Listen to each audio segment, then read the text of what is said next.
Hello guys, magandang tanghali sa inyo lahat. Ito ang ating kakainin. Hello everyone! Yan ang ating recipe ngayon. Yan, may bigas tayong isang baso. Gulay na iba't iba. Isang butil bawang, isang sibuyas, nor cube. Gagamit tayo ng olive oil. Ito yung ating kasarola.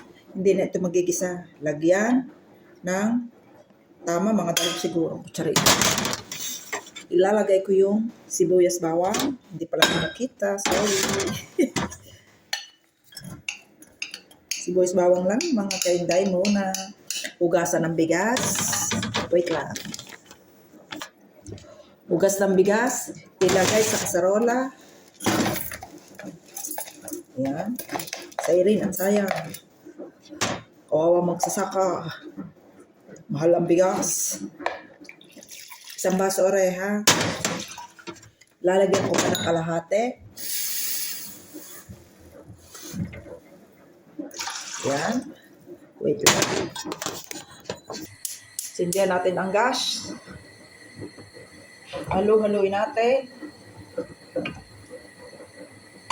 Sabay na nga natin itong nor cube. Isang nor cube, isa lang. Maglagay kayo ng aseng kasi ito. Sa atin, tayo mga Pilipino, matabang ito. Sa amin ng aking amo, okay na yan. Maglalagay lang ako ng cheese at okay na. Are, pag nakulo na, saka ko ilalagay. Sabay na natin. Bahala na kayo sa gulay. Aring gulay, nabili ko lang siya na sama-sama na. Nasabay ko na. At nang wala ng kuskus balungos. Para isang kuluan.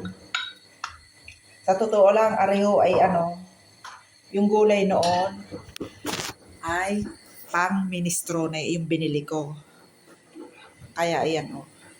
Ayan o. Pang minestrone ito. Ayan o.